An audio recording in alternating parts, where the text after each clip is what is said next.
Voilà, j'ai bien reçu mon lecteur DVD portable. Là, c'est la boîte donc pour l'unité.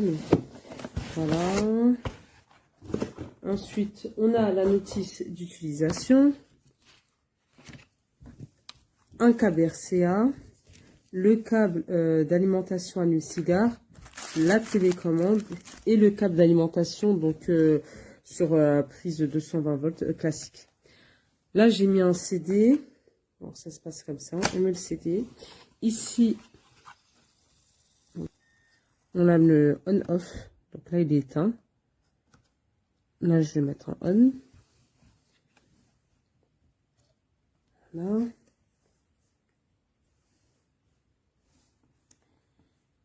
Et ensuite, donc j'ai mis un CD assez ancien. Donc les vidéos sont assez anciennes. Mais sinon, en soi, l'écran, il est de très bonne qualité. Enfin, 10% des enfants sortent de l'école obligatoire sans savoir lire face donc à ce le constat son, alarmant. on passe ici. Décide de réagir. Alors, ce qui est bien, c'est que on peut le tourner à 360. Alors, hop, plutôt dans ce sens-là. Voilà. Et hop, on le ferme. Et par exemple, je peux le mettre derrière le siège de la voiture. Là, il y a les enceintes. Ensuite, on rouvre. On le refait tourner. Et voilà. Là, il y a tous les raccourcis. Donc, il me semble que le volume est ici. Voilà. Là, je pense que c'est pour choisir le mode. Si c'est en DVD ou en USB. Parce qu'on a là, lecteur de carte. L'USB.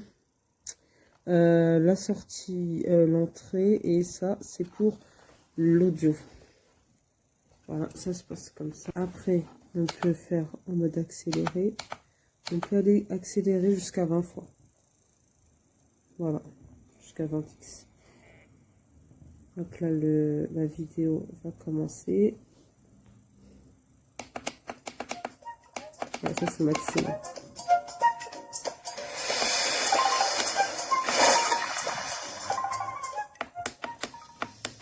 Voilà.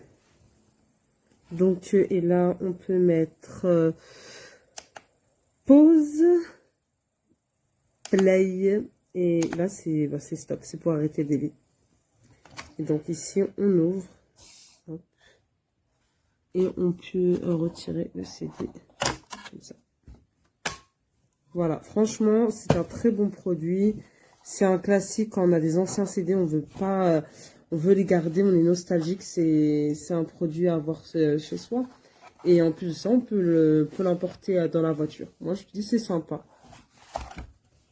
Très très bon produit et il est de très bonne qualité. Vraiment solide. Voilà, donc une vidéo rapide sur ce lecteur. Il y a bien la prise européenne, il y a bien la télécommande et puis aussi une prise pour la voiture. Les commandes sont super intuitives, il est bien fichu. Là, il est en train de fonctionner sur batterie. Je ne sais pas combien de temps il a d'autonomie, mais en tout cas, ça fait déjà un bon moment puisqu'hier, on s'en est servi dans la voiture. Et le son et l'image, enfin,